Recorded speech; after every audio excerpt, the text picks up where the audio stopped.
Guys, day to day conversation में आपने अक्सर ऐसे सेंटेंसेस सुने होंगे जैसे तुम्हें ये करना चाहिए, तुम्हें ये करना चाहिए था, तुम्हें वहाँ होना चाहिए, तुम्हें वहाँ होना चाहिए था, तुम्हारे पास ये होनी चाहिए, तुम्हारे पास ये होनी चाहिए थी। सो गाइस, आज की क्लास बहुत इंटरेस्टिंग होने वाली है। आज की क्लास में हम शुड के सारे यूजेस सीखने वाले हैं एंड बिलीव मी गाइस, जब आप शुड का यूज अच्छे से सीख लेंगे ना तो आप खुद नोटिस करेंगे कि इंग्लिश बोलना कितना नेचुरल लगने लगा है। तो चलिए बिना टाइम वेस्ट किए स्टार्ट करते हैं आज की क्लास। सो फ्रेंड्स, सबसे पहला यूज है शुड का वर्ब की फर्स्ट फॉर्म के साथ, जिसका मतलब होता है करना चाहिए। तो जब आप किसी को एडवाइस देते हैं कि हाँ तुम्हें ऐसा करना चाहिए, तब आप शुड का यूज करते हैं और शुड के साथ लगाते हैं वर्ब की फर्स्ट फॉर्म। तो देखिए, इसका स्ट्रक्चर बहुत ही सिंपल है। सबसे पहले हम लगाते हैं सब्जेक्ट और सबसे लास्ट में लगाते हैं ऑब्जेक्ट, और बीच में क्या लगाएंगे? तो बीच में हम वही लगाएंगे जो हमने अभी अभी सीखा है, यानी कि शुड के साथ वर्ब की फर्स्ट फॉर्म। तो ये हो गया स्ट्रक्चर, सब्जेक्ट प्लस शुड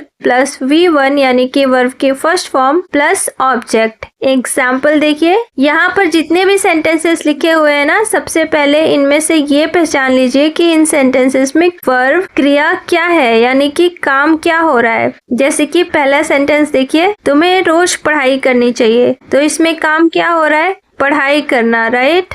तो पढ़ाई करने के लिए हम वर्ड यूज करते हैं स्टडी, तो इसको हम लिख लेंगे शुड स्टडी। ऐसे ही दूसरे सेंटेंस में मुझे अपना कमरा साफ करना चाहिए, तो इसमें वर्ब क्या है? साफ करना, जिसके लिए वर्ड यूज होता है क्लीन। तो साइड में हम लिख लेंगे शुड क्लीन। अगला, हमें बड़ों का सम्मान करना चाहिए, तो इसमें सम्मान करना वर्ब है, जिसके लिए हम वर्ड यूज करते हैं रेस्पेक्ट।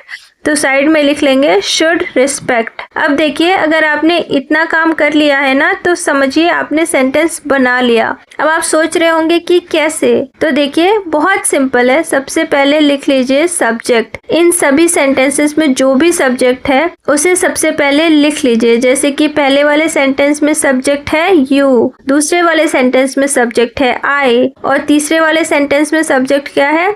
वी। अब देखिए, आपने जो भी पहले लिखा है ना, उसको लिख दीजिए सब्जेक्ट के बाद। जैसे कि शुड स्टडी, ऐसे ही दूसरे वाले सेंटेंस में should clean and third sentence में शुड रिस्पेक्ट। नाउ जो भी बचा कुचा है हमारे सेंटेंस में, उसको ऐड कर देंगे सेंटेंस के आखिर में, तो बन गया हमारा सेंटेंस। ठीक है, तो देखिए, पहले वाले सेंटेंस में यू शुड स्टडी, तो इसका मतलब हुआ कि तुम्हें पढ़ाई करनी चाहिए। लेकिन देखिए, यहाँ पर सेंटेंस में क्या है? तुम्हें रोज पढ़ाई करनी चाहिए। तो रोज शब्द आया है ना, तो इसकी इंग्लिश होती है डेली। तो डेली को हम ऐड कर देंगे सेंटेंस के लास्ट में, तो हमारा सेंटेंस बन जाएगा you should study daily. Simple है ना। ऐसे ही दूसरे वाले सेंटेंस में आई शुड क्लीन, तो इसका मतलब हो गया कि मुझे साफ करना चाहिए। लेकिन क्या साफ करना चाहिए? अपना कमरा। तो यहाँ पर लिख देंगे माई रूम, तो सेंटेंस बन जाएगा I should clean my room. ऐसे ही वी शुड रिस्पेक्ट, तो इसका मतलब हो गया हमें सम्मान करना चाहिए। लेकिन किसका सम्मान करना चाहिए? अपने बड़ों का। तो यहाँ पर लिख देंगे आर एल्डर्स, तो यहाँ पर सेंटेंस बन जाएगा we should respect our elders. Guys देखिए, इन एग्जाम्पल्स को इस तरह से समझाने का मेरा मकसद यही था कि आपको समझ में आ जाए कि शुड के साथ सेंटेंस बनाना कितना इजी होता है। क्योंकि स्ट्रक्चर देखकर स्टूडेंट्स अक्सर कंफ्यूज हो जाते हैं। उन्हें लगता है कि पहले सब्जेक्ट लिखना है, फिर शुड लिखना है, फिर वर्ब की फर्स्ट फॉर्म और फिर ऑब्जेक्ट। तो स्टूडेंट्स को ये कहीं ना कहीं बहुत लेंदी लगने लगता है। तो इसलिए मैंने आपको इस तरह से बताया है कि आपको पता चले कि ये इतना डिफिकल्ट नहीं है। बस आपको शुड के साथ वर्ब की फर्स्ट फॉर्म को लगा लेना है और आपका सेंटेंस बन जाएगा। बस पहले ऐड कर देंगे सब्जेक्ट और लास्ट में जो भी सेंटेंस में ऑब्जेक्ट है उसको ऐड कर देंगे। ठीक है, चलिए अब अगला है शुड हैव के साथ V3 यानी कि वर्ब की थर्ड फॉर्म। तो इसका मतलब होता है करना चाहिए था। तो देखिए, हमने जो अभी अभी सीखा है ना शुड के साथ वर्ब की फर्स्ट फॉर्म, उसका मतलब होता है करना चाहिए और उसका यूज होता है प्रेजेंट में। लेकिन इसका मतलब होता है करना चाहिए था, और इसका यूज हम करते हैं पास्ट के लिए। जैसे बोलते हैं ना, मुझे वहां जाना चाहिए था, तुम्हें ये करना चाहिए था, तुम्हें पढ़ाई करनी चाहिए थी। तो जब भी हम किसी को ऐसे बोलते हैं ना कि आपको ऐसा करना चाहिए था पास्ट के लिए, तब हम यूज करेंगे शुड हैव के साथ V3। यानी इसका स्ट्रक्चर देखिए, यहाँ पर भी ज्यादा कुछ नहीं करना है, बस सबसे पहले आपको लिखना है सब्जेक्ट और सबसे लास्ट में ऑब्जेक्ट और बीच में ये शुड हैव प्लस V3 लिख देंगे तो हमारा स्ट्रक्चर बन जाएगा। तो स्ट्रक्चर कुछ ऐसा होगा, subject plus should have plus V3 plus object. Example से समझिए, तुम्हें ज्यादा मेहनत करनी चाहिए थी तो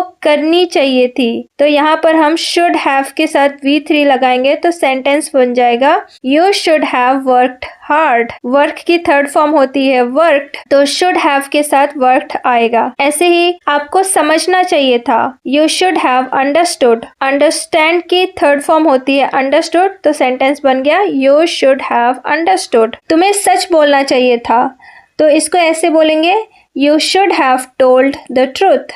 टेल की थर्ड फॉर्म होती है told, you should have told the truth. ऐसे ही अगर बोलना चाहते हैं उसे यहाँ आना चाहिए था, तो बोलेंगे she should have come here. तो जब कोई काम करना चाहिए प्रेजेंट में तब यूज करेंगे शुड के साथ वर्ब की फर्स्ट फॉर्म, और जब कोई काम करना चाहिए था पास्ट की बात करनी है तब यूज करेंगे शुड हैव के साथ वर्ब की थर्ड फॉर्म का। ठीक है, नेक्स्ट यूज है शुड का, शुड बी। इसका मतलब आप खुद बताएंगे, देखिए कैसे। शुड का मतलब आपको पता है, शुड का मतलब होता है चाहिए और बी का क्या मतलब होता है, होना। तो जब दोनों साथ में मिलेंगे तो इनका मतलब क्या निकलेगा, होना चाहिए, है ना।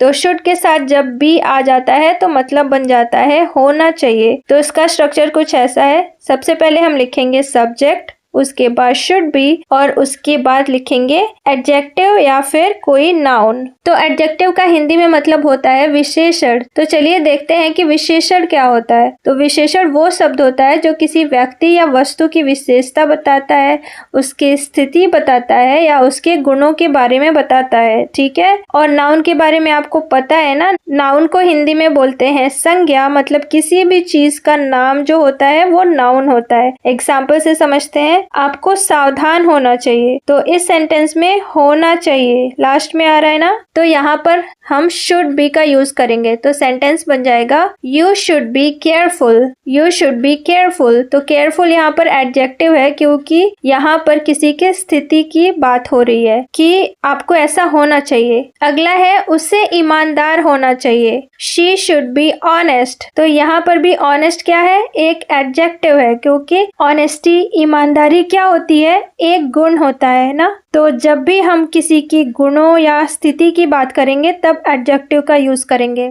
ऐसे ही अगर बोलना है कि उसे एक टीचर होना चाहिए तो बोलेंगे she should be a teacher. तो यहाँ पर टीचर एक एडजेक्टिव नहीं है बल्कि एक नाउन है, और मैंने आपको बताया था ना कि किसी भी चीज का नाम एक नाउन होता है, तो टीचर यहाँ पर नाउन है। ऐसे ही उसे एक डॉक्टर होना चाहिए, he should be a doctor. तुम्हें एक लीडर होना चाहिए, you should be a leader. So guys, जब भी आपके सेंटेंस में होना चाहिए का सेंस आए तब आप सिंपली वहां पर यूज कर लेना शुड के साथ में बी का। ठीक है, अब अगला है शुड हैव बीन। तो इसका मतलब होता है होना चाहिए था। तो देखिए, जब प्रेजेंट की बात करनी हो कि होना चाहिए तो शुड के साथ बी लगाते हैं, लेकिन जब पास्ट की बात करनी हो कि होना चाहिए था तब हम शुड के साथ हैव बीन लगाते हैं। तो शुड बी का पास्ट होता है शुड हैव बीन। एग्जाम्पल से समझिए, यहाँ पर एग्जाम्पल मैं आपको कुछ अलग से नहीं कराऊंगी, जो हमने प्रेजेंट में होना चाहिए के लिए एग्जाम्पल सीखा है वही एग्जाम्पल यहाँ पर लिखा हुआ है ताकि आपको अच्छे से समझ में आ जाए। तो देखिए, इन सभी सेंटेंसेस में आपको सिर्फ एक काम करना है और वो है कि बी को रिप्लेस कर दीजिए हैव बीन के साथ, तो ये सारे सेंटेंसेस बन जाएंगे पास्ट में। जैसे कि फर्स्ट सेंटेंस लिखा हुआ है you should have been careful. अब इसका मतलब बदल गया, अब इसका मतलब होगा आपको सावधान होना चाहिए था। ऐसे ही she should have been honest, इसका मतलब है उसे ईमानदार होना चाहिए था। She should have been a teacher, उसे एक टीचर होना चाहिए था। He should been a doctor, उसे एक डॉक्टर होना चाहिए था। You should have been a leader, तुम्हें एक लीडर होना चाहिए था। तो सेंटेंस में क्या बदला, सेंटेंस में हमने हमने बी की जगह पर हैव बीन लगा दिया तो सभी सेंटेंस के लास्ट में होना चाहिए के साथ था ऐड हो गया। ठीक है, अब अगला है शुड बी के साथ में वर्ब की थर्ड फॉर्म। तो इसका मतलब होता है किया जाना चाहिए, मतलब कोई काम किया जाना चाहिए। यहाँ पर ध्यान में रखिए कि ये पैसिव वॉइस है। तो देखिए जितने भी मॉडल वर्ब्स होते हैं, अगर आपको उनको पैसिव वॉइस में बनाना है तो उनके बाद बी लगेगा और उसके बाद वर्ब की थर्ड फॉर्म लगेगा। ठीक है, तो शुड बी क्या है? शुड बी एक मॉडल वर्ब है, इसलिए इसका पैसिव बनाने के लिए हमने बी लगाया और उसके बाद में वर्ब की थर्ड फॉर्म लगाया। इसका स्ट्रक्चर देखिए, तो सबसे पहले लिखना है सब्जेक्ट, उसके बाद शुड बी और लास्ट में वर्ब की थर्ड फॉर्म। यहाँ पर ध्यान दीजिए, नॉर्मल सेंटेंसेस में सब्जेक्ट क्या होता है? जो काम को करता है वो सब्जेक्ट होता है, लेकिन पैसिव वॉइस में सब्जेक्ट वो होता है जिस पर काम किया जा रहा है, मतलब जो एक्शन को रिसीव कर रहा है। एग्जाम्पल से समझिए, कमरा साफ किया जाना चाहिए। तो इस सेंटेंस में सब्जेक्ट क्या है? यहाँ पर सब्जेक्ट है कमरा, क्योंकि जो सफाई होगी वो किस पर होगी? कमरे पर, रूम पर होगी। तो एक्शन को रिसीव करने वाला कौन है? रूम, कमरा। तो सब्जेक्ट यहाँ पर है द रूम। तो सेंटेंस बन जाएगा the room should be cleaned. ऐसे ही फोन ठीक किया जाना चाहिए, तो सेंटेंस बन जाएगा the phone should be repaired. तो रिपेयर्ड रिपेयर की थर्ड फॉर्म होती है। खाना बनाया जाना चाहिए, the food should be cooked. Cook की थर्ड फॉर्म होती है कुक्ड, तो सेंटेंस बन जाएगा the food should be cooked. Should be के साथ वर्ब की थर्ड फॉर्म का मतलब होता है कि कोई काम किया जाना चाहिए। ठीक है, अब देखिए शुड का अगला यूज शुड हैव, जिसका मतलब होता है पास होना चाहिए।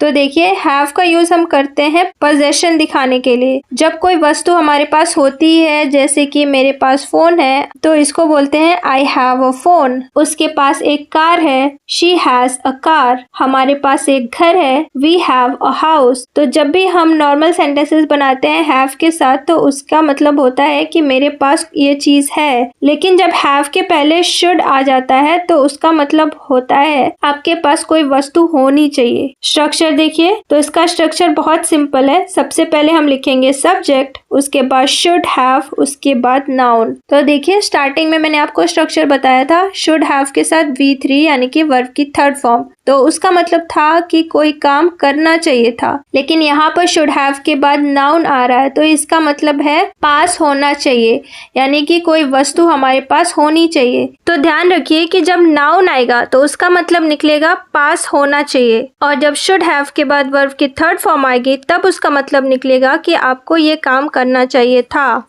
एग्जाम्पल देखते हैं, मेरे पास एक कार होनी चाहिए, I should have a car. उसके पास एक घर होना चाहिए, she should have a house. तुम्हारे पास पैसे होने चाहिए, यू शुड हैव मनी। तो शुड हैव के बाद जब नाउन आता है तो इसका मतलब होता है कि आपके पास कोई वस्तु होनी चाहिए। तो ये तो हुई प्रेजेंट की बात कि अगर आपको बोलना है कि कोई चीज मेरे पास होनी चाहिए, लेकिन अगर आपको पास्ट की बात करनी हो कि मेरे पास ये चीज होनी चाहिए थी, तब क्या यूज करेंगे? तो देखिए अगला स्ट्रक्चर है शुड हैव के साथ हैड। तो इसका मतलब है पास होना चाहिए था, और इसका यूज हम करते हैं पास्ट के लिए, और शुड हैव का यूज हम करते हैं प्रेजेंट के लिए। तो स्ट्रक्चर यहाँ पर भी सेम होता है। सबसे पहले हम लिखते हैं सब्जेक्ट, उसके बाद शुड हैव के साथ हैड लगाते हैं और लास्ट में लगाते हैं नाउन। चलिए इनके भी एग्जाम्पल्स को सेम ही रखते हैं ताकि आपको अच्छे से समझ में आ जाए। तो देखिए यहाँ पर जितने भी एग्जाम्पल्स लिखे हुए हैं ना, इनमें आपको शुड हैव के बाद हैड लगा देना है। तो अब सेंटेंस बन जाएगा I should have had a car, और अब इसका मतलब निकलेगा कि मेरे पास एक कार होनी चाहिए थी। याद रखिए कि हैड लगाने से ये सेंटेंस पास्ट में बन जाएगा और लास्ट में आ जाएगा था, थे, थी। ठीक है, ऐसे ही she should have had a house, तो इसका मतलब है कि उसके पास एक घर होना चाहिए था। You should have had money, तो इसका मतलब निकलेगा कि तुम्हारे पास पैसे होने चाहिए थे। सो गाइज आई होप आपको शुड के सारे यूजेस अच्छे से क्लियर हो गए होंगे। तो अब मैं आपको कुछ क्वेश्चंस देती हूँ, इन क्वेश्चंस का आंसर आपको कमेंट बॉक्स में लिखना है। पहला सेंटेंस है मेरे पास एक घर होना चाहिए, और दूसरा सेंटेंस है मुझे तुम्हारी मदद करनी चाहिए थी। सो गाइज आज के लिए बस इतना ही, मिलते हैं नेक्स्ट क्लास में। Till then take care and bye bye.